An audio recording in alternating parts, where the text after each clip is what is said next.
Welcome to this edition of MDM Live, and thank you for joining us today, May 29th, 2020. My name's Tom Gale, and I'm CEO of Modern Distribution Management. MDM is a market research and media company that provides market intelligence, trend analysis, and market analysis tools focused on wholesale distribution in industrial markets globally.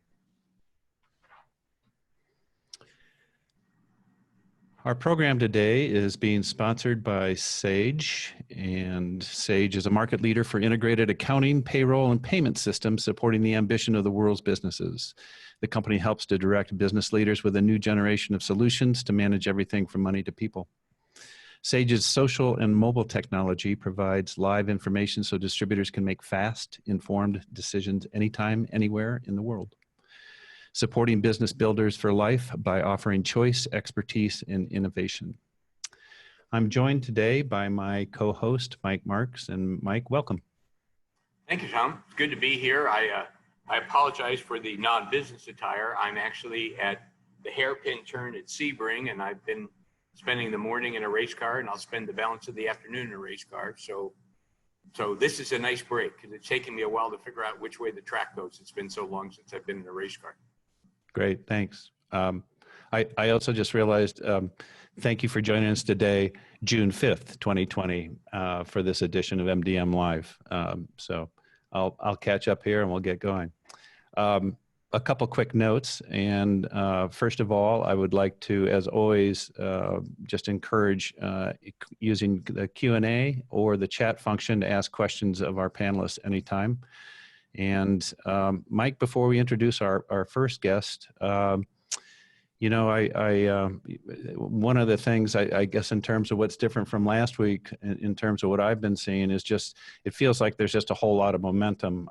You know, there was some really positive news today in terms of, you know, I mean, let's not go to the market, but in terms of actually the unemployment rate going down a little bit. So yeah, there's a lot. There's a lot more proactive, I guess. There's some positive things that have happened this week, and I've definitely felt it in a lot of the conversations I've had. What are you hearing out there?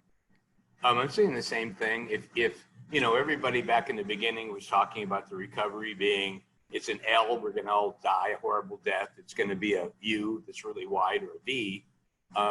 There's a lot that's coming out now that says a lot of, because the financial markets are still working. They didn't get bound up like they did in 2008 and 9. So a lot of this might be what the economic impact in the recession you see when the big hurricane comes through Florida, where I live, because everything drops, everybody closes, and it just drops really fast, but it also comes back fast. And I think, you know, everybody's going to be taking credit for it. You know, my little stock alert was beeping crazy as the market started to go crazy, which is all good news. But you know, people are talking about W's now, that we're going to see something come back up. And then as the supply chain starts to work itself out, you know, we still have uncertainty. Nobody likes it. But I've got several clients that are using June as a transition month, and they're putting plans in place to announce to their employees about going forward. So instead of reacting, they're initiating. So I think I feel that same momentum. And are you playing the game to win or playing it not to lose? You just got to move. And even the reports that we're getting in these last few days here in terms of public company performance in May over April is pretty positive in terms of it's definitely up as well. And your pandemic index this past week as well is also another indicator out there. And it's, you know, this is all about triangulation right now. You know, I'm not going to be the Debbie Downer here, except just to say that you know, I'm not going to get over exuberant because of how tied in we are into oil and gas, and it's hard to see any fast recovery there whatsoever. And so I think that's going to be an ongoing drag in terms of the manufacturing sectors in particular. So again, there's, who knows where we're going to go with this, but there's, you know. I have a good friend that's involved in trading futures in oil and natural gas, and the damage, people are still trying to pull money out of that industry. I mean, with the glut of capacity and the optimists. I mean, if you look at the shorts and longs, everybody's basically saying is we're going to be lucky to see $40 a barrel at the end of the year. So we're going to be down here for a while. Yep. And with that, let me introduce our first guest here today. And I'm delighted to welcome on board Jonathan Byrnes with Profit Isle. And welcome, Jonathan. Good to see you. Thank you. Good to see you, Tom. Good to see you, Mike. It's good. It's been a long time since we had a chance to do anything together, Jonathan. It's good to see you. I know. It's nice to have been around long enough to have old friends in the business. So, Jonathan, just to start out, could you just take a minute or two and tell us a little bit about yourself and Profit Isle, please? I'd be happy to. I'll start out by saying that I'm a conservative fifth-generation New Englander. I wear suspenders and a belt. I think Yogi Berra once said that it's very hard to make predictions, especially about the future. So, I think we're being pretty careful over at this end. I think it's pretty hard to predict, but I teach at MIT. I've been there for about 30 years. I have a doctorate from Harvard Business School in what used to be called logistics, and then we got a marketing buzz and became supply chain management, and also transportation and strategy. Mike Porter was on my thesis committee. As I say, I've been at MIT for 30 years, and I started a software company called Profit Isle. ProfitIsle.com is the ISLE, is the URL, based on work I had done starting in the 1980s on profitability analytics. And so what I'm going to talk about this afternoon is strategies to strengthen your profit core going forward. And I think it's particularly important in this time. I'm not sure quite how long the difficulty will last. I guess I'm a little bit more pessimistic, but it's in my nature anyway. In a lot of senses, this has been one of the most difficult times we've been through in an awful long time. For some of us who've been abroad, we used to live in Indonesia, in the early 1990s, there were a set of economic shocks that swept through Southeast Asia. And we were in Indonesia at the time. And they were pretty much what's going on today. Huge deflation. The difference is that there were food riots. And in several countries, they had to, excuse me, they had to call out the military. So that was an issue. I think that we saw a taste of this in the Long Beach port shutdown, where a number of businesses that were dependent on supplies out of Asia were experiencing economic shock waves. So to me, I do think that we're in for quite a while of tough sledding of one type or another. However, the little beam of sunlight in this difficult time is that it's probably the best time that we'll have in our lifetimes to make positive change in our customers and our own companies, because everybody's really desperate to do better or to get their hands on product. And so in thinking about that, it seems to me, going back to profit analytics, that profit segmentation is really the key to figuring out how to go forward. What that means basically is that you need a different game plan for different segments of the business. And the segments that I have found over the years that mean the most are profit-based segments. So the three I'd pick out in particular, if I do a set of full P&Ls on every transaction, which is something I invented back in the 1980s, we still do that. Profit peaks are companies that are large and high profit. Profit drains are companies that are large and low profit, very often taking away half the profitability of the good companies. And what I call profit deserts are the relatively small companies that are producing virtually nothing. And so for each of those, you really need a game plan. And I think that putting this in place will position a company for success with their customers on a going forward basis, both during this crisis period and also in the period that follows. And I guess I'm a little pessimistic because we have 40 million people unemployed, maybe, plus or minus a few percent. And most of those people had not saved.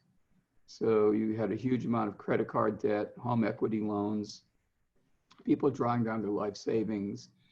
And I'm very fearful that we'll have a generation of what used to be called depression babies, where they're really afraid to spend money the way that my grandparents were back in Hartford and Providence. And so that concerns me, because it was consumption that really powered the economic exuberance that we had up through around December, January. I think that if we bounce back to 70 or 80%, that would be a lot. But that's only my own personal reading of the situation. So what that means, I think, is that it's very important to do the right thing.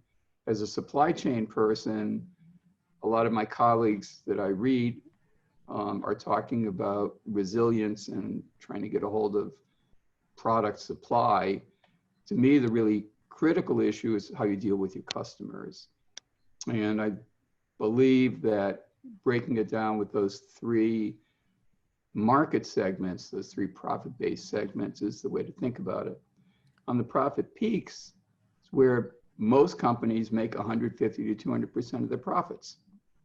Before Jonathan, there's a lot of people that haven't read your book. And by the way, for those of you that don't know Jonathan, they say one of the best compliments you can ever get is that people take your work and do it again. And a lot of the work that you see other companies doing today, we've got Obi-Wan Kenobi on the phone here. He's the Star Wars guy. But can you go back and explain what 150% of net profit means? Sure. Just to catch everybody up. Yeah, thanks, Mike. I appreciate your asking. The basis for the profit analytics that I figured out back in the 1980s is that looking at the whole revenue set for a company and the whole cost set doesn't really help you. It did 50 years ago when we had all the same markets. But today you've got to look at the cost of producing each increment of revenue. So if you're running something like vendor managed inventory into a customer, the price of a particular product will depend on whether it's delivered to the patient care area or the dock, and so will the cost to serve. So the atom of a company is a transaction. I go into Staples, I buy 2 pencils, an eraser, and a ruler. It's 3 transactions. So we figured out a way to do a full P&L all in, carefully, not just spread, on each of those transactions, and then we can identify the customer, the product, et cetera. And in those days, we were working with PCXT computers, and not even PCATs. I hear you, man. It's all good. Q&A, and now we're in the cloud, and we can do millions of transactions in a matter of a minute or two. So we've really perfected it, and that's what we do at Profit Isle. But when we do that, what we find is that a very small portion, maybe 10 to 20% of the transactions, which would be the customers of the products, are very high profit, and maybe 30% are enormously losing money and raking away a lot of that profitability. And then about half of the customers are basically they're sitting at the waterline like the barnacles, as we say up here in New England. So thank you for asking, but that's what I was saying. The negatives, it's 150, but when I put all the customers in, it drops my profit down to 100. So what your reported profit is 100. Yeah. I'm sorry for the confusion, and thank you for helping me clarify it. So your super high profit customers need one game plan, the super losers need another, and the do-nothings need yet another. And that's really the trick in this crisis when you're trying to figure out how to deal with customers. For your profit peaks, the super high profit companies, you want to build their business. If you can double that, you doubled your profits. It's really that simple. And most companies don't really pay much attention to that. You want to have, in this time of shortage, weekly meetings, coordinate on orders. You want to have more integration, vendor managed inventory, things that increase your customers' profitability, and they're willing to pay for it. Very important, and your own. For the profit drains, it's a really interesting time because it's counterintuitive. you'd think that they're going to be scrounging for a bigger price. 9 times out of 10, the issue is not price, it's operating cost.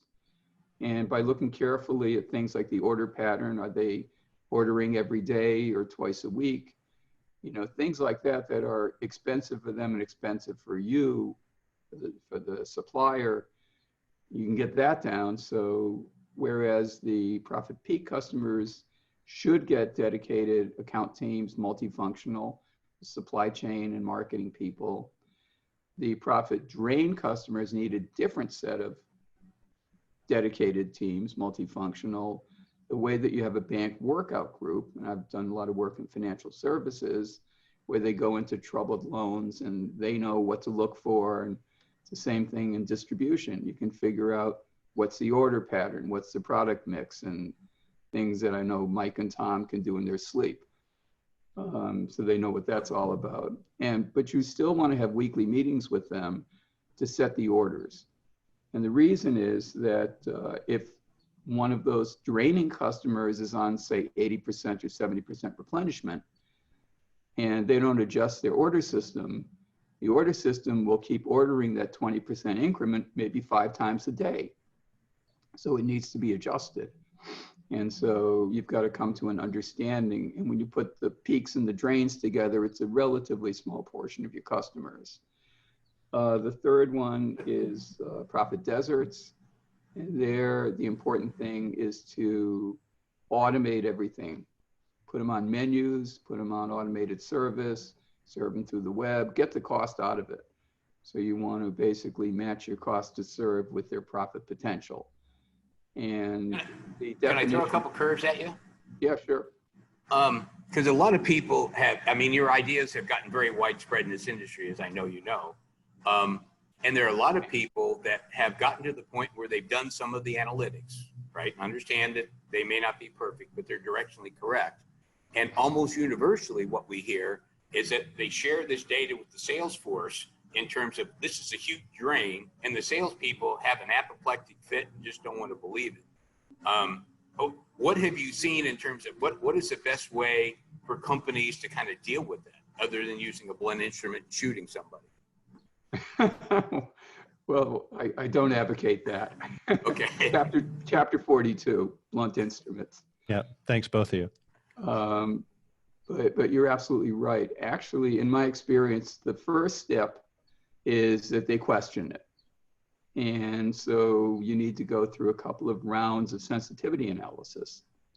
And who knows, sometimes the cost functions need some tweaking. But once you get that right, the salespeople are very happy, in my experience. And we've done this with, I would say, our clients in total right now have gross revenues of about $250 to $200 billion. So we have a lot of client revenue. Big sample size, yeah. Going through. And we work with small companies, down to 20 or 30 million, all the way up to 200 billion. So we really do the range. But what we've found is that the salespeople, the number one issue is knowing what's going on. And so we will embed our analytics in their processes.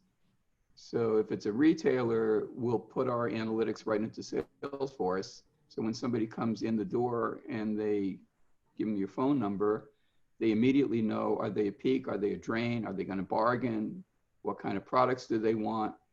And it gives the salesperson a real tool. Another aspect of that is product mix.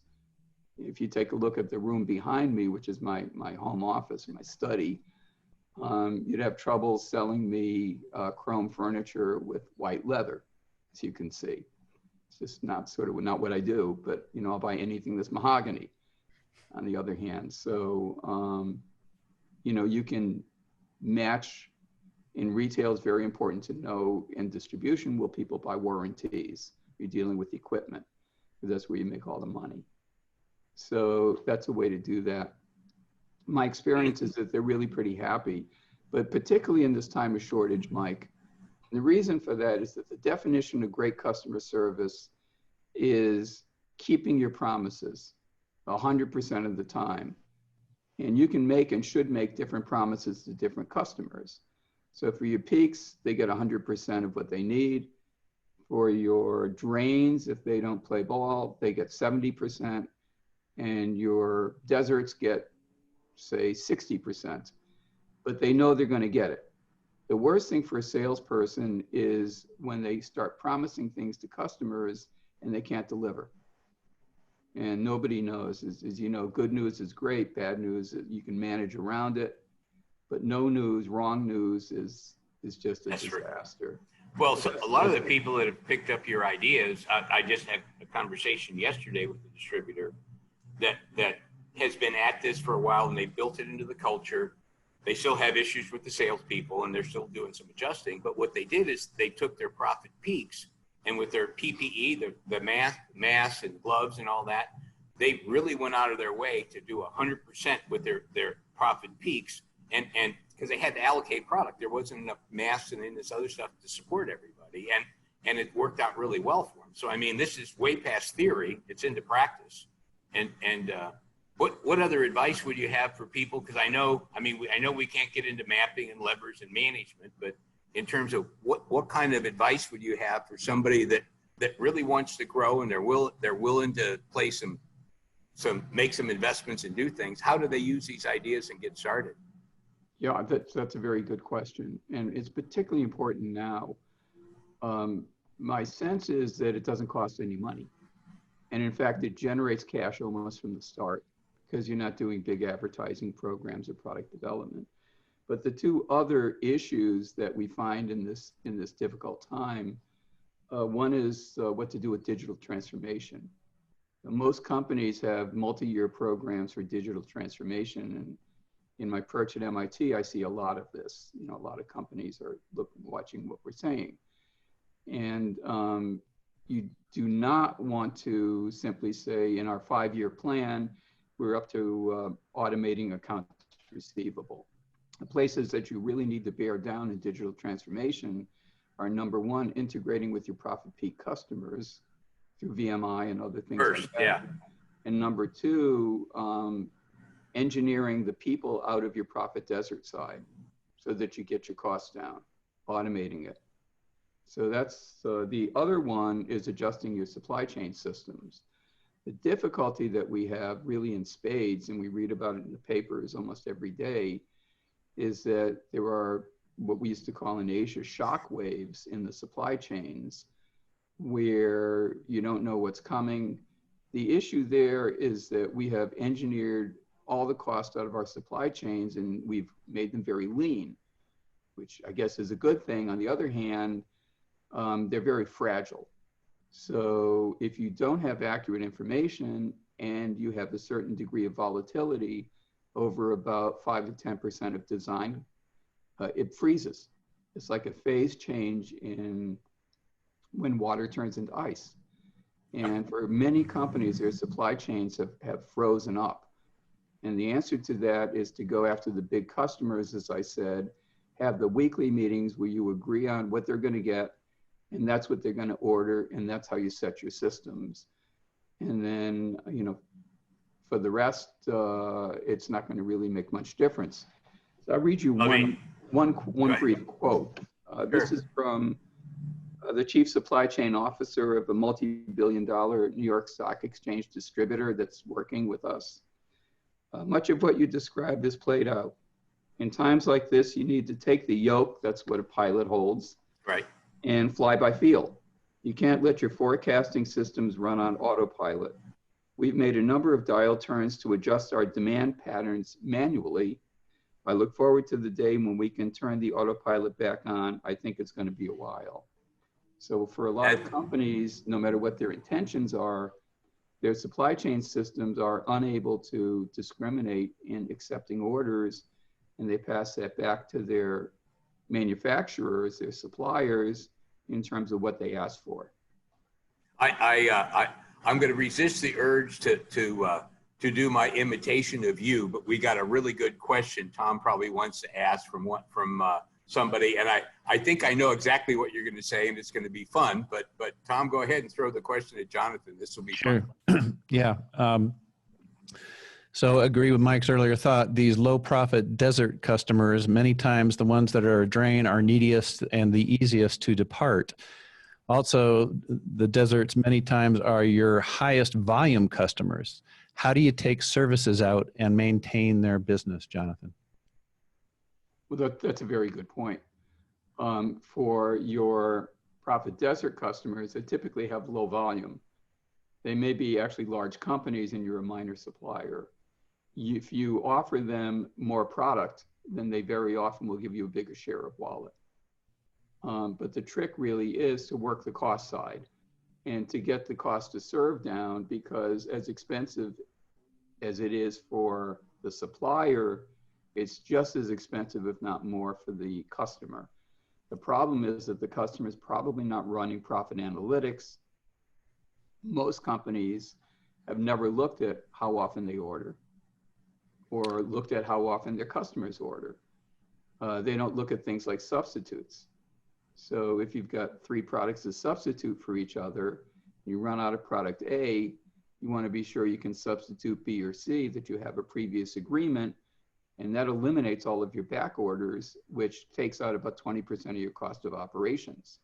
So there are a lot of things that are product mix, substitutes, order pattern, which nobody monitors and nobody manages, and that will flip an unprofitable company into high profit. The last thing you ever want to do is get into an arm wrestle about price. That's a lose-lose situation. And you say that the majority of those desert they tend to be low volume, but for the high volume desert the drain, they're not, Drain, yeah. right. And that's where it's got to go in terms of, that's what people are afraid of, because the customer says, well, I'll go somewhere else. And that allows me to buy the best discount from my supplier, and they're terrified. And I know Jonathan's had some scar tissue and wisdom that he's built over the years. I think if you have a big customer where you're losing a ton of money and they don't want to cooperate in lowering the cost of operations, the way you say no is through price. I would say only take on that business if there's no other business to be found. And if you take on that business, you're giving your salespeople permission to bring in unprofitable business.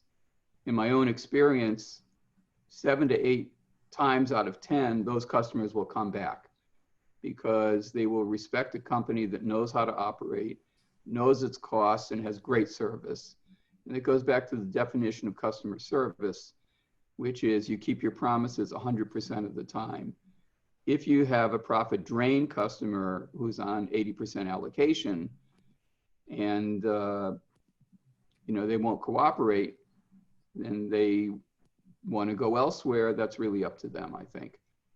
But what happens most of the time is that the company will come back and say, can you really lower my cost? And you don't want to just say, no, you can't do it, but you want a workout team that will show them their cost of operations, not my cost to serve you, but their cost to do business with me. And it's very easy to calculate. You can figure that out quickly and say, if you do this, this, and this, your profits will go up and my costs will go down, and we can all be profit peaks to each other. Can you say a bit more, since we're getting short on time, but could you say a bit more about that workout team? Because I think back to IDG, which is a very successful distributor and integrated supply. It's now Valent, but they had a great workout team where they could show the customer what was wrong, and the customer listened. Yeah, exactly. So you want a salesperson, is it? Sorry? It's not a salesperson's job. It's a team. No, you want a team of people. It's like a bank workout group. The last thing you want in a bank workout group is a salesperson. You could have a salesperson, but that's not the person to do it. You want people who are experts in understanding the cost of operations, because you want to do this full P&L on that customer, and then you want to infer what the customer's P&L would be on you, which is not at all hard to do. It sounds difficult, but it's very, very easy. And then you've got people who, are experts in operations, experts in marketing, experts in a variety of things, and you can find the 2 or 3 tweaks typically it doesn't cost them a penny and it gives them a fortune. And I think that's what you really want to do. And interestingly, you may have to wait a contract cycle to institute it. So you want to put, for example, the order cycle time, which is the time between they order and they get it, and the number of orders per week in your contract. Almost nobody does that, but that's going to give you probably the difference between high profit and low profit, high profit and high loss. And so you need contracting people in there too. And you do need sales and marketing people to make the agreement. I'd go back to the customer team that P&G ran for years in Walmart back in Bentonville, where they had sales and marketing, supply chain, finance, and IT. And that's what they consider to be a good account team. And I think that that makes all the sense in the world. For those that are listening, what Jonathan's talking about is really key, because one of the questions that came in, this is the age-old question: how do you unbundle and actually charge for services when other people give it away? That's the internal perspective. What Jonathan's talking about with the workout, it's not about your cost, it's about what you can save the customer. And having that set of skills, I see so many people try to do it with the salesperson, and everybody's negotiating and nothing ever happens. There's no data. No, you don't want to have the route sales. The default is to have the route salespeople do all three segments. And you want to have a different team for each segment. And that's all they do, morning, noon, and night, and they're experts at it. Experts at change management in the customer, experts at their own costs. And having the route salesperson goes back to the old days when there were sales routes. You know, you went around taking orders and delivering out of your trunk. And that just hasn't changed, but there's no reason to do it now that we've got such a highly segmented market. And so that's the way that you make money without spending money. Yeah. And gentlemen, I think we will wrap up there. And Jonathan, it's always a pleasure to spend time with you. Thank you so much, and wish you a wonderful weekend. Can I do one more thing, Tom? Absolutely. That he wrote called Islands of Profit in the Sea of Red Ink. Did I get that right, Jonathan? That's right, yes. Get that book on Amazon, get it anywhere. It is one of the foundational books, and if you haven't read it, I highly recommend it. And the final thing, just add that I have a new one that I'm just finishing hopefully today. It's called Choose Your Customer: How to Compete with the Digital Giants and Thrive. And Hill. So thank you. And on our MDM Live site for today's program, June 5th, we'll also have resources at the end of the links that will include to Jonathan's book. And also, Jonathan has been a longtime partner with MDM and a longtime contributor. And we've done a couple of webinars recently that touch on the areas that we talked about today. So there's much more depth there than what we were able to get into today. So if you're interested in that, those links will be there, and they'll also be in the email that we send out. And so there's a couple of webcasts there, as well as a couple of articles that our premium members in MDM have also had access to as well. So as always, Jonathan, thanks so much. Thank you.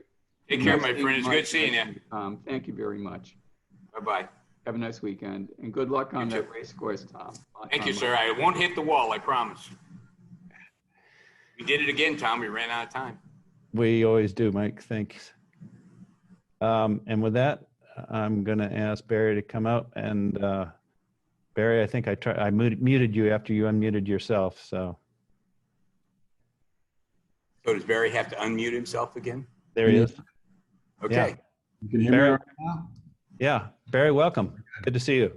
Thank you. It's nice to see you, Tom. Mike, nice to meet you. I don't think we've My pleasure. Past, so it's great. No. Barry is the CEO of Systemax, which is the parent company of Global Industrial, which many of the people on our call today know them by. But Barry, just to start off, could you tell us a little bit more about Systemax, please? Yeah, sure. Like you said, I've been the CEO of Systemax for the past 18 months, and having previously spent quite a bit of time with major retail brands across consumer hardlines and softlines. Systemax itself is essentially a holding company that includes Global Industrial US and Global Industrial Canada. Okay, So we generate about $950 million a year in revenue. And we happen to occupy a top 25 position in the MDM list of largest industrial distributors, which we take pride in that position. Global, which is really neat, we were founded 70 years ago, and we are still headquartered in Port Washington, New York. We have a national network that continues to expand. We now have 7 distribution centers, and we employ over 1,600 associates. From an assortment perspective, it's quite large. We have over 1.7 million branded and private label industrial products, and we sell primarily online, a strong direct sales force, and a centralized customer service center. Our customer base today is really comprised of small and large customers within manufacturing, distribution, retail, heavy in the logistics space due to our focus around material handling, as well as government and education segments as well. And in 2019, we had launched one of our first company-wide strategies called ACE to really help refocus the company around accelerating our customers' experience. And that's where we stand today. And Global Industrial has really had a core footprint in terms of e-commerce as its base for 10 years, I think. Can you talk a little bit about what you've seen in terms of the transformation in terms of buyer behavior that you've just seen in the last few months here? Yeah, pretty significant. You know, my B2B background extends back to all the way to 2008, 2009 in the electronic components segment when I was running e-commerce. And, you know, it was interesting. We all said back then that B2B was going to make this massive transition, you know, to e-commerce. And it really was very slow. And I shifted into the consumer retail world where it was really fast. You know, we all had to chase Amazon, and I always said it was the customer strategy, not the company strategy. So, you know, now you fast forward into 2020, and I think B2B is really starting to pick up major steam, you know, in the whole area of e-commerce. And I think the biggest difference is, I think from Global's perspective, you know, we've always been a digitally focused company for many years, you know, dating back to our early roots and other businesses that we've owned. But we've had a really strong digital IQ in the business, and I think that's really helped us at this point from our platform and how we're conducting business today. But, you know, most B2B buyers today, it's changing. You know, they expect a consumer digital experience. You know, they're buying at home from all of their retailers. The kind of the preconceived notion that you have to have a business, you know, experience online versus consumer it's all blending. Right, and consumers they're younger buyers today. You know, they're used to doing all their work on mobile. So the time is now, and I think, you know, for us in particular, you know, we've probably spent the last 12 months, you know, really trying to accelerate our overall digital experience for Global Industrial. We've had a great position in this market for a long time, and we've been spending quite a bit of time transforming our digital experience pretty significantly. I mean, you know, if I were to touch on a couple of the areas that I think were important for us and have been important, I think one is talent and making sure we've got digitally centric and digital IQ in the business, bringing from the best from B2B as well as consumer retail, to be honest. I think today's B2B buyer is looking quite a bit what I call a digital supply chain. I think digital self-service for us is just as much as important, if not more important, than the traditional look and feel of your desktop or your mobile device. You know, text-based order tracking, really, really critical. You know, you think about being able to get instantaneous tracking of an LTL shipment. You know, common carrier networks weren't really built really well for instantaneous tracking like UPS has, you know, when you make an order from Amazon, right? It comes right to your mobile device, you know, before the package arrives, on the day it arrives, etc. So we've consolidated and put those systems in place, and I think it's having a significant impact on customer satisfaction. And at the same time, we had launched this year online returns and some online cancellation capabilities. You know, these are manual transactions that typically would happen through a call center. And so I know Jonathan was mentioning a comment about, what makes great customer service. My view is great customer service is no customer service, where it's frictionless, where a customer can actually take advantage and do things online and through mobile so that they don't have to make a call. We've all phoned AT&T in the past, we've all phoned airlines, and we have to wait online for a long time. It takes a long time, to actually work through those channels. And I think today's B2B buyer is so busy, right, that they need to be able to contract and do business digitally. So, we've looked at ways to incorporate artificial intelligence into our chat capabilities. Chatbot being able to answer and anticipate why a customer is coming to order. I mean, heck, if they just placed an order, a few days ago, and now they ping the desktop, why do you have to wait them to call the center? Our site recognizes that order sensitivity, and it pops up a panel and tells them where their order is, because it knows, you're coming back, you're wondering where your product is.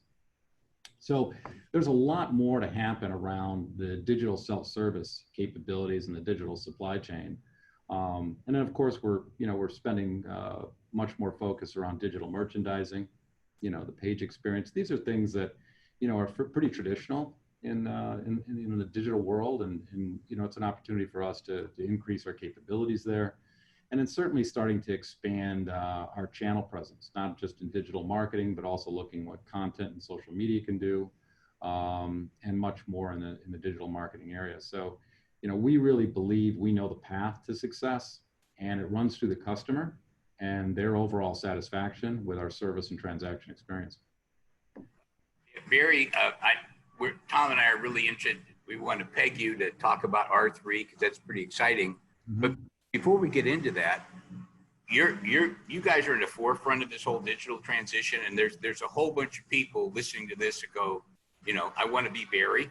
I mean, in this pandemic, it's a whole different thing, and a lot of people haven't started. So my question is, if you go back to the early history of global industrial, was it ever a traditional distributor with field salespeople running around? And if it was, how did you make the change?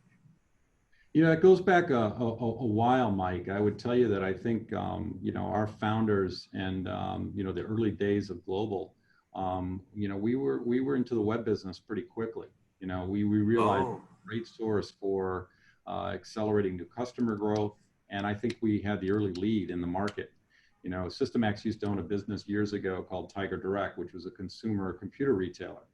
So we had our feet in really both sides. We had it big time in the consumer space, but then we also had it with global. So that cross-pollination of ideas and thought process around what it could do for global's business along the way was a big help in moving us forward. And our sales model has traditionally been more of a lightweight inside account management model. Less about feet on the street, more about being able to address the sensitivities of customer needs and stimulate demand through phone, web, email, etc. So we're not, like a big integrated distribution model like you'd see at Grainger or some others. We're much more. We have a strong one-to-one. We call it high touch, but in the world of Salesforce, it's probably more of a light touch model. With a heavy e-commerce backend. Yeah, and one of the reasons I was really excited to have you on after Jonathan and the conversation we had is because you really do have a pretty unique cost to serve model that's very different than the traditional distribution model. Yeah, but certainly things have changed quite a bit given the COVID-19 and where the country's sitting and where we're sitting as a distributor today. And we've had a pretty clear plan, over the last 18, 24 months, and we haven't changed our direction, but we've had to adjust, given the changes that have happened in the marketplace. Yeah. Before we move over to R3, I just wanted to come back because we talked earlier this week, Barry, a little bit about the delivery aspect, which is just another element of the customer service piece. But you said your capabilities now with some of the digital support that you have in terms of how you can manage those deliveries at customer locations where every single customer has a different policy about delivery and timing and all of that. Can you just talk a little bit about that? I thought that was really interesting. Yeah, I think one of the biggest changes we all saw, with the onset of COVID-19 was all the business closures, right? So the stay-at-home orders, that forced a lot of companies to close their doors. And, both as a UPS shipper and LTL shipper, we have, as an essential distributor, we've got products and shipments going out every day. But we recognized pretty early on that we were going to be caught in a real issue if we weren't able to identify whether our customers' locations were open. Because you could have somebody that's placing an order in Georgia, for example, for a shipment that's destined for a Chicago facility. So how else could we understand, whether that shipment was going to be able to make it? Because once you back up a common carrier truck and it can't make a delivery, you've got all sorts of accessorial charges, storage charges, and it wreaks havoc in your freight line. So we needed a way. So what we did is we created an approval process, in a sense, a certification process in the checkout in real time. And that allowed customers, when they were placing their order online with us, to actually certify, in a sense, whether their facility that they're shipping to was actually open. And this was a really kind of quick innovation and a way for us to try to mitigate shipments going out to customers that they may have closed doors, right? And then that creates calls back to, our operations group and forcing a lot of complexity in the logistics. So we built that capability literally on the fly as we started hearing about customers closing down. And I could tell you, even though people had orders that they, said their location wasn't open, they had the ability to put that order in advance and then come back and actually place it and release it. So actually, we don't have that running anymore because businesses are reopening.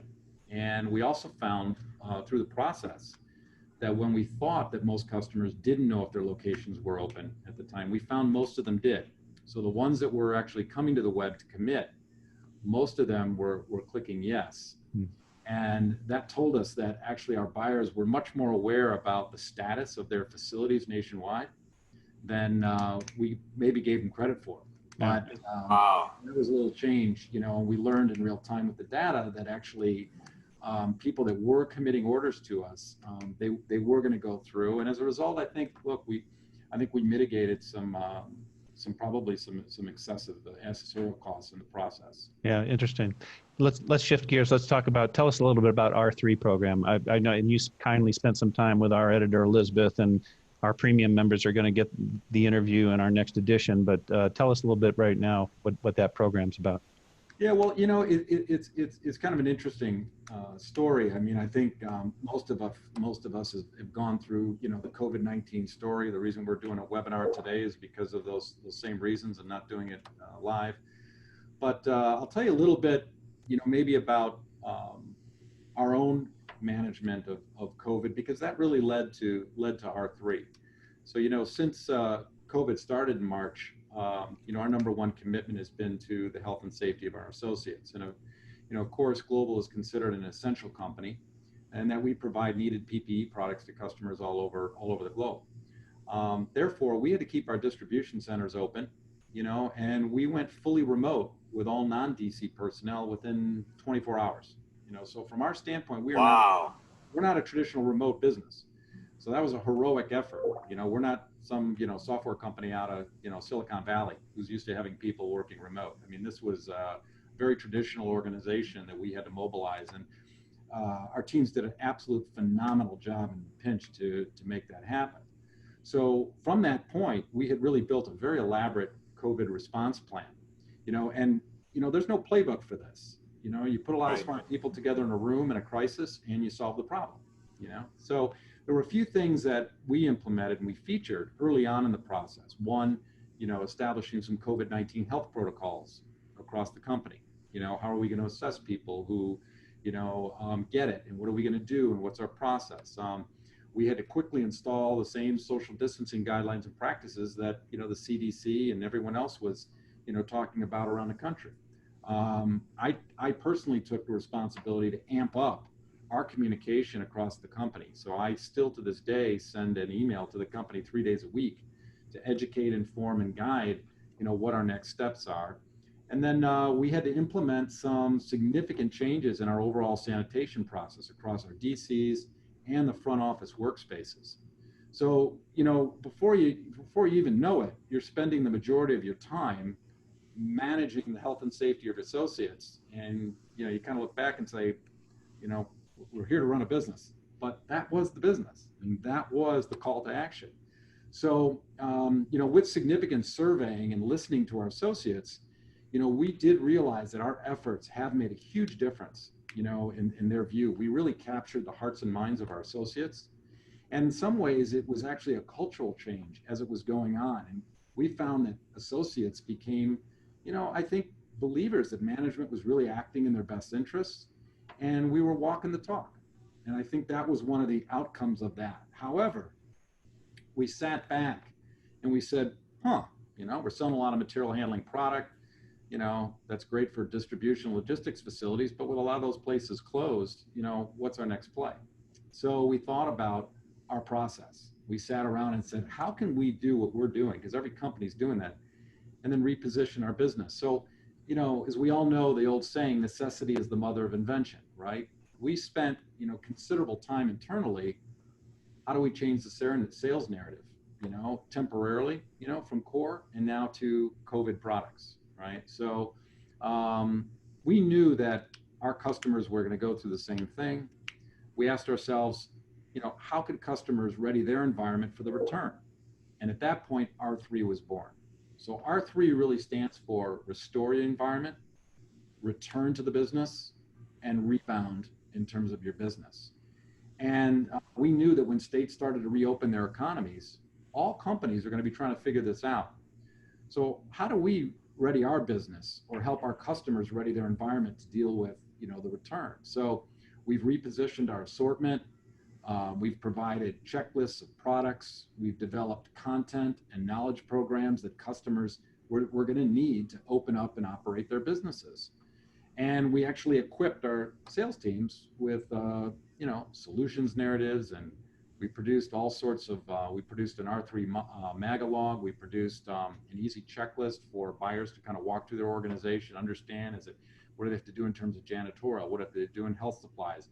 How about remote office supplies, partitions, things that we sell, and which would be really good for social distancing. And then we identified a lot of new products. So we put a website together around R3, and we're now launching our first executive seminar, kicking off on Monday to give insights to our own return to work plans that are featuring some of our own executives. So we've converted this into an online program. We even conducted a survey.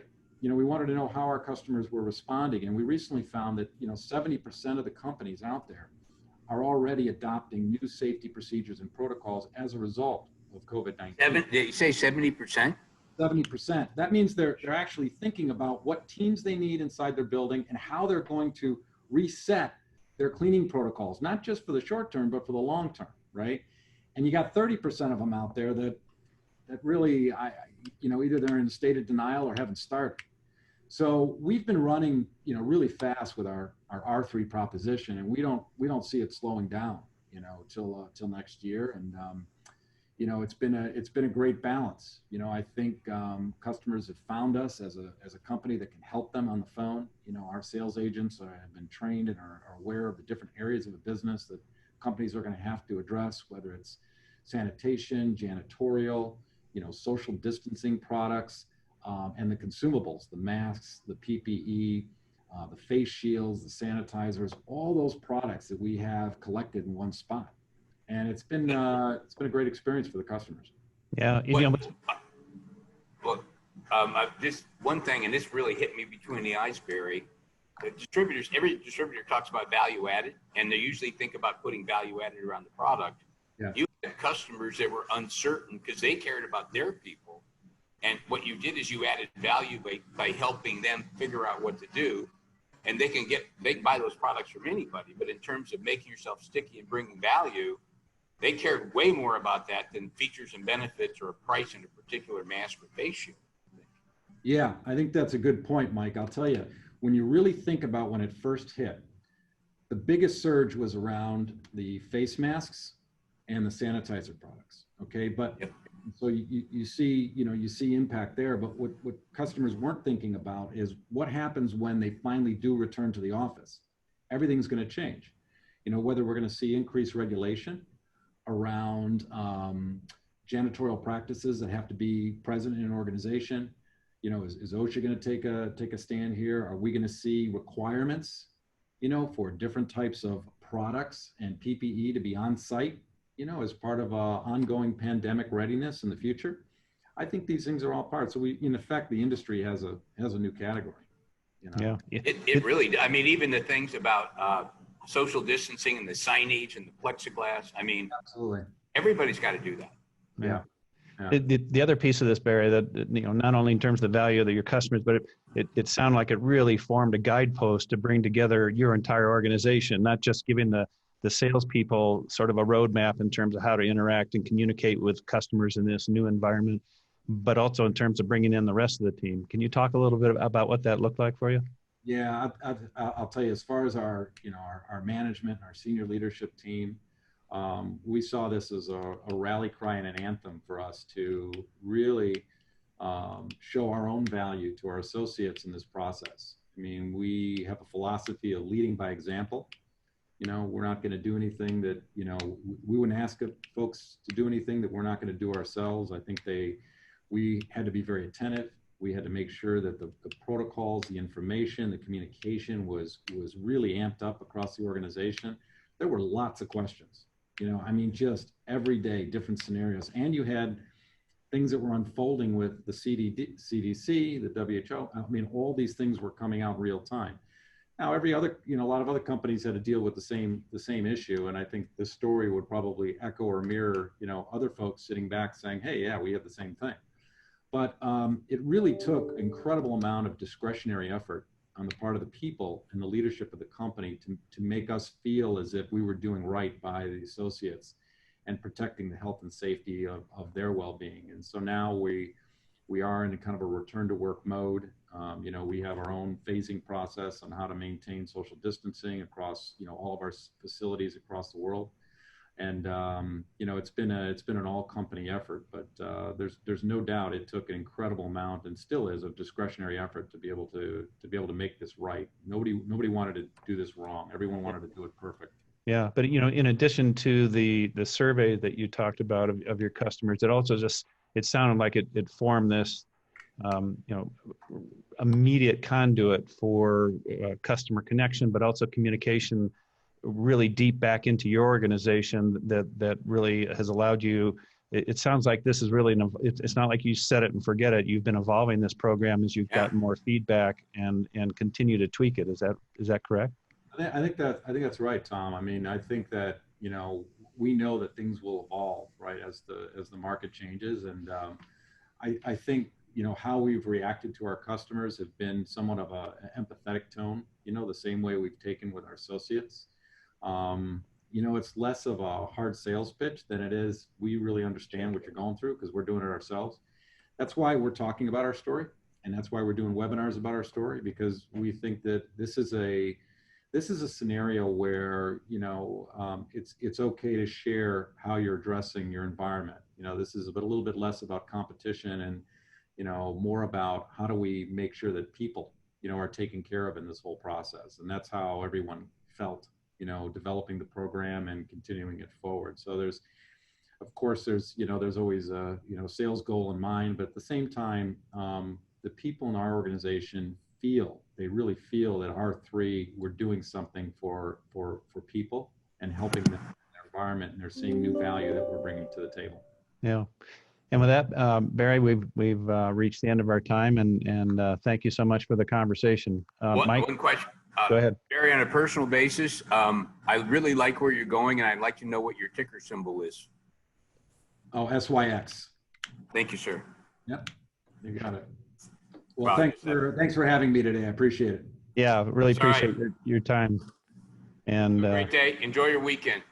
And Mike, after that comment, I guess this is where I'm supposed to say that this program neither gives or, you know, gives stock advice and the rest of the disclaimers around all that. But yeah, that was a great discussion. Both our discussions were really great and sort of right dead on in terms of the whole kind of refocusing on profitability and programs to really move forward. So with that, once again, Mike, I think you're going to go out and try to race a car without running into a wall. And My other mask is a helmet. yeah, appreciate that send off. And with that, thank you everybody. And we'll see you next week. And please join us next week when our guest will be John Kaplan of Alibaba. That's going to be a great conversation. Have a great week. I think it'll be very challenging for a lot of people. Take care, guys. And thanks for the time, everybody. Bye-bye. Thank you.